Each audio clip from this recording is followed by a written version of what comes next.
Swayam Prabha. Digital India. Educated India.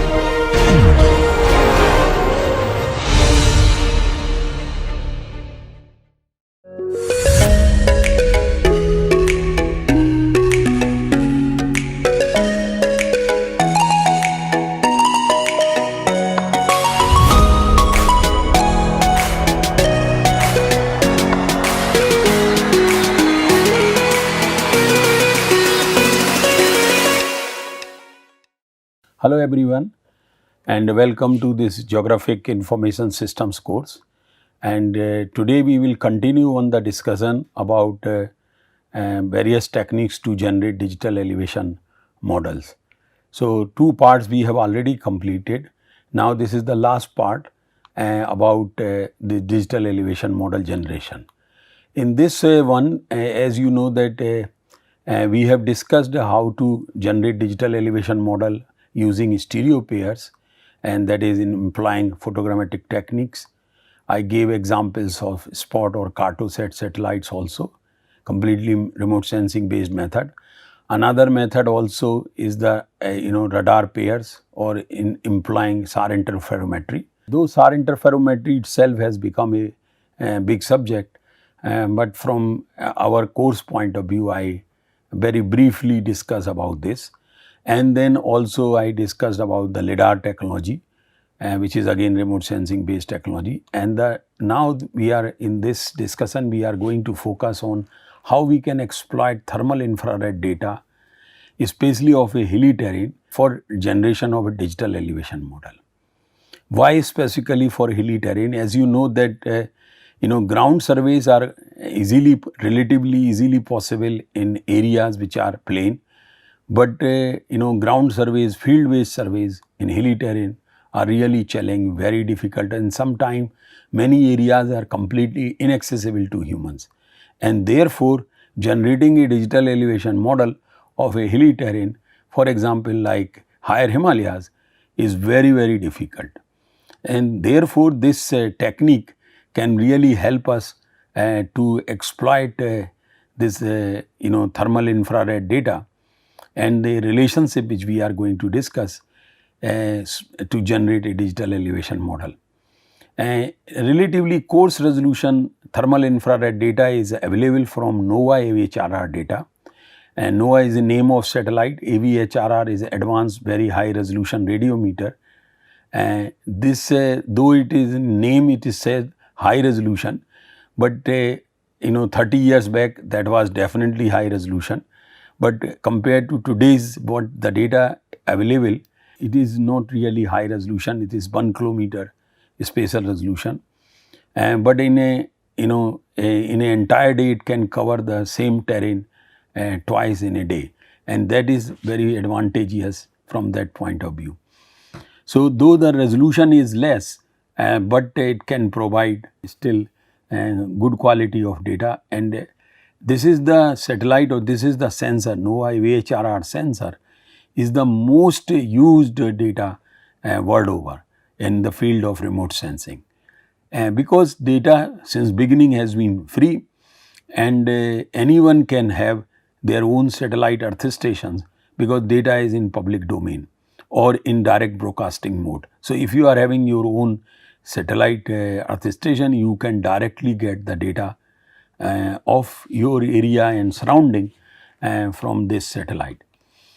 And now as you know that there is a inverse relationship between temperature and elevation, and that means that as we go higher in altitude we get less temperatures, and this relationship can be exploited for this implying the thermal channels, because NOAA AVHRR data is having 5 channels data, and there are 2 dedicated channels which are thermal channels.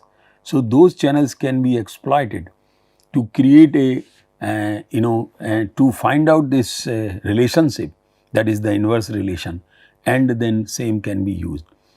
And since 2002 at IIT Roorkee we have been operating this NOAA AVHRR satellite earth station, and using our own data set basically we developed a digital elevation model for a hilly terrain, for a very difficult and challenging terrain, and very successfully we could demonstrate that this can be done. And we also made a comparison with USGS data, and for some controls also we used that one also. So, as you know that USGS DM, which is available free of cost, initially it was developed, also we discussed in the initial discussion related with the digital elevation model generation, and that it was developed using 250,000 survey topo sheets, and their contour lines were digitized and then later on interpolated and surface were generated for entire globe.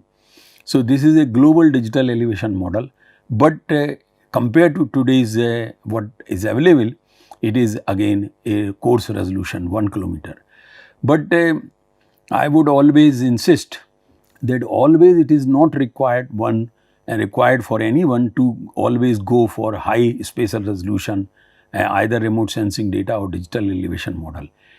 Because if relatively it is coarse resolution data, the area which it covers is really very large or very huge compared to very high resolution data. For example, if I give you example from NOAA HRR, in one scene you can cover about 2800 kilometer width, or the swath is 2800 kilometer. And if I go for 1 kilometer resolution satellite image, then in one swath I cover only 11 kilometer of the part of the earth. So, that makes the difference, from 1000 meter to 1 meter. There is a inverse relationship between the spatial resolution and swath. So, coarser the spatial resolution and wider the swath, and vice versa is also true. And this USGS DM for entire globe is consisting of 33 tiles. Spatial resolution I have already discussed, and these are numbered like this, and like for northern hemisphere, eastern hemisphere, and likewise.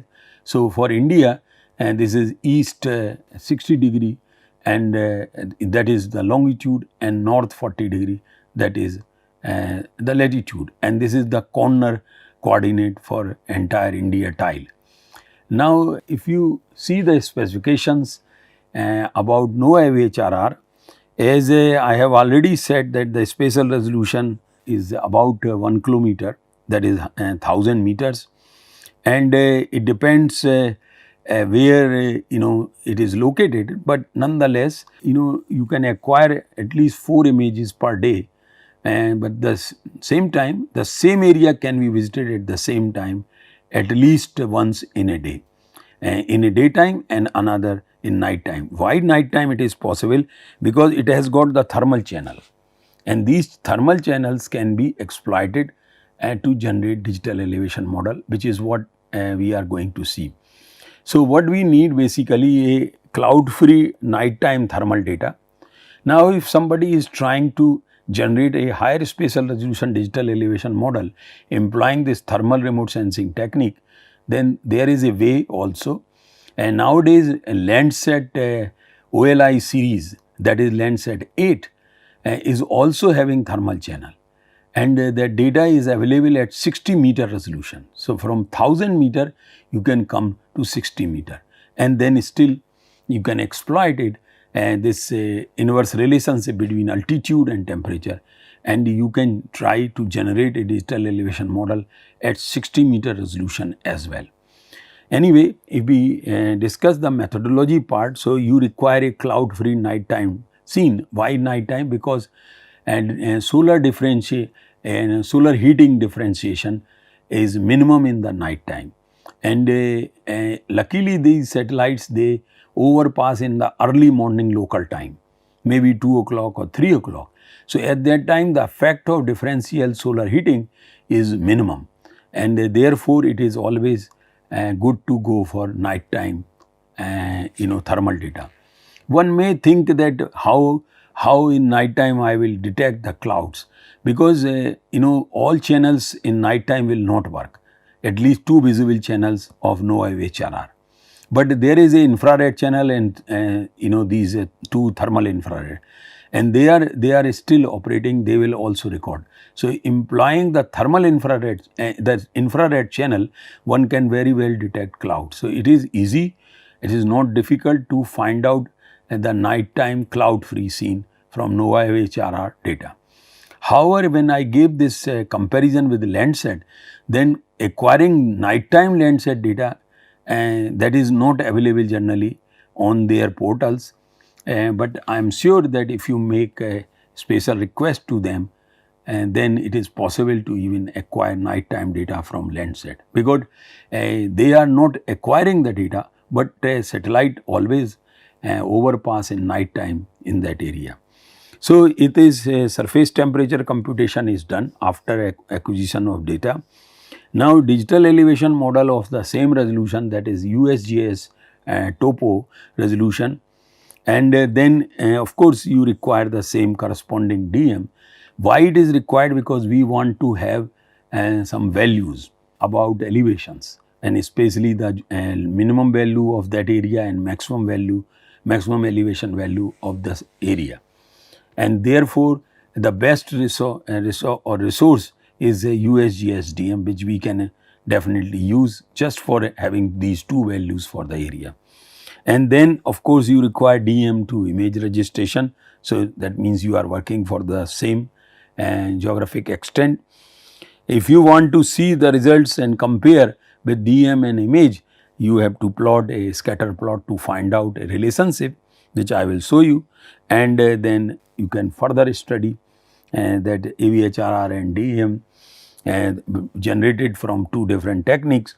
You can do a visual inspection or a visual analysis, and of course, one can also perform statistical analysis. So, and this is on the left side, what you are seeing is a NOAA HRR derived digital elevation model, and on the right side what you are seeing is USGS DM.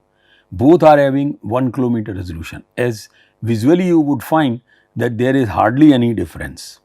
But when we will see statistically, there will be some and since these minimum or maximum values are coming from USGS DM, so therefore both are having the same minimum and maximum value, because using those values, this output of this USGS DM has been is rescaled.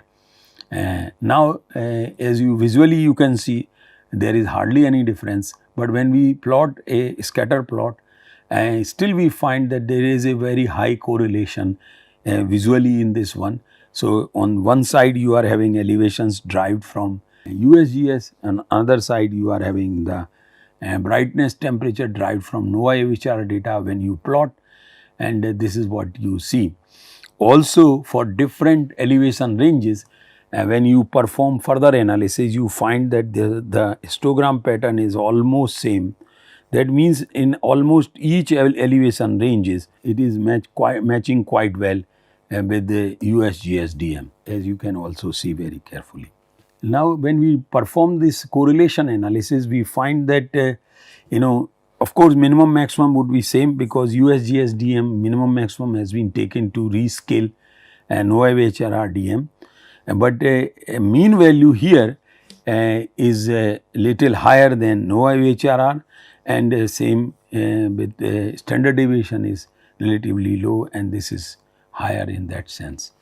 And when we do this correlation, we find a very high correlation, that is 0.967334, which is almost 1.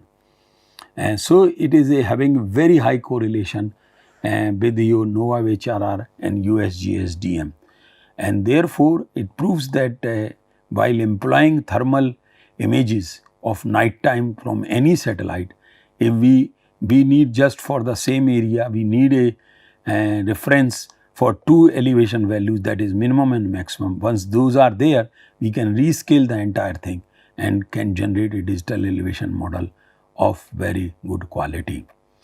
But again, there are some, because no technique is ever perfect or universal. Every technique will have its own issues. So, one issue here is, if there is a dense vegetation cover, you may not get that good results. So, that is one limitation. Of course, you require, for better results you require nighttime images, but if they are not available, then you have to resort to the daytime thermal images, which may bear this differential solar heating issues. So, higher spatial resolution, as I have said, from Landsat ETM plus or latest series Landsat 8 OLI series, you can create a digital elevation model. And limitations I have already said that because since it is a relatively coarse resolution satellite image, which is NOAA HRR, so the accuracy of georeferencing has to be very high. So, that is one essential requirement. And second is the best applicable only in a highly rugged and natural terrain. So, natural, more emphasis I am giving on natural terrain, like in higher Himalayas it is more or less undisturbed by humans and is a natural terrain, and therefore you get very good results. But if someone is trying to generate a digital elevation model where a lot of human interventions are there, then probably you may not get good results. And of course, you need to have some ground values or some elevation values for your reference. So, there should not be much problem, these are already available.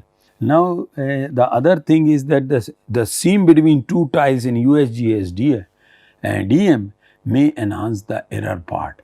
That means that because as you know that USGS DM developed using survey topo sheets of different countries. So, sometimes you would find that even for the same country they use two different projections or spheroid, and that has created a seam between two tiles or two topo sheets. So, if that seam is visible in your USGS DM and the same USGS DM you are employing and trying to compare with your thermal data driven DM, you may get this problem. So, if visually you can inspect whether there is a seam in the DM of USGS which you are going to use, in case you are using NOAA HRR data, but in case you are using Landsat thermal data, then the scenario can be little different. Now, this part we will be discussing further extensively, but for time being sources of DMs which we have already discussed, that you imply the survey of India or survey topo sheets and digitize contours and then do the interpolations and you get a digital elevation model. And these are the free resources which the topo sheets based USGS DM which I have already discussed. So, free resources is 1 kilometer USGS DM. SRTM was also developed initially for 1 kilometer, 90 meter, and now also 30 meter is available. Now, there might be some problem with the free DMs. The first problem is having seam, at least we have observed in case of Indian tiles. So, these seams, because of different map projections or different spheroids between two topo sheets, adjacent topo sheets, there might be some seam. So, that may give you some poor results. Another one is earlier 90 meter SRTM had voids, that is filled with no data. Though these voids were replaced with the coarse resolution and elevation values like coming from USGS DM 1 kilometer. So, you may encounter this problem also, though you may get void free data, but for it is saying it is void free, but in fact those voids have been filled using relatively coarse resolution cells, and therefore the problem will still persist. So, though as I have said that the voids can be substituted with the low resolution DM, but will have some problems. Let me give you some example of voids. This is Himachal Pradesh, and what USGS DM 1 kilometer we are having, and when we compare with the 90 meter SRTM DM, what we find that these colored one, dark maroon color which you are seeing the areas or cells, they are nothing but the voids. Because remember that SAR interferometry technique was employed in SRTM, INSAR technique was employed in to generate digital elevation model of SRTM, that is shuttle radar topographic mission. Now this SAR interferometry technique, when we go for glaciated terrain and a snow covered area, there might be some problem with that data because of high water content, absorptions of energy due to high dielectric constant and other because highly rugged terrain, and therefore you may get these dark maroon areas at least in this display, or they are having the no data value. Here the no data value has been assigned -32768, and therefore you are seeing this one.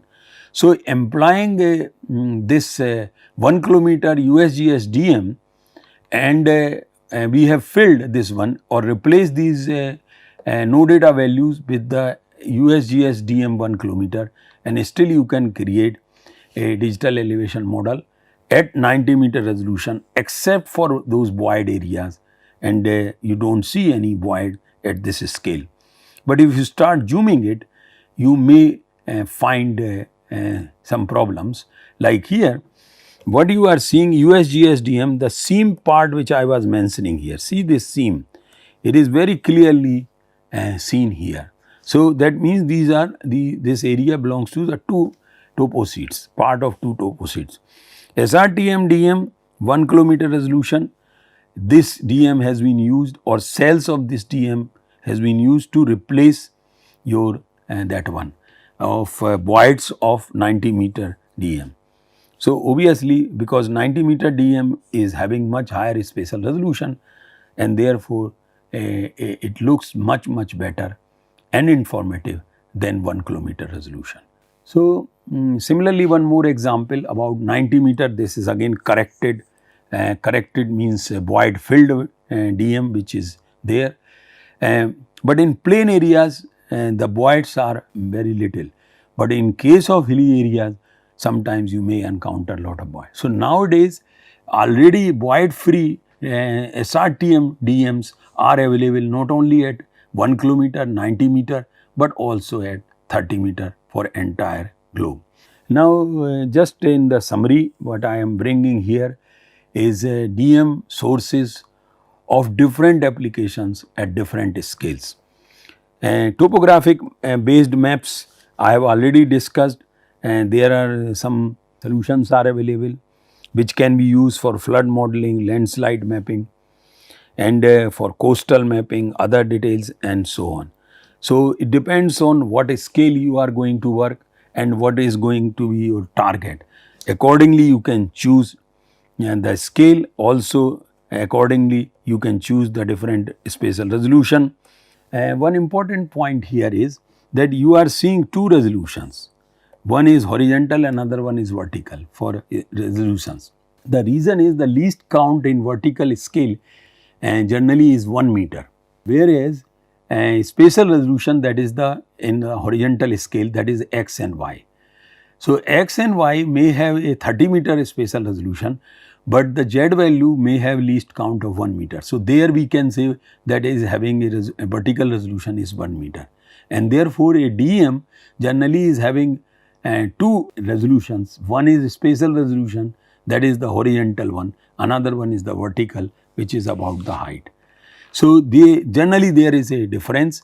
Spatial resolution is always less than what you are having vertical resolution, and so one has to be really careful while bringing these issues.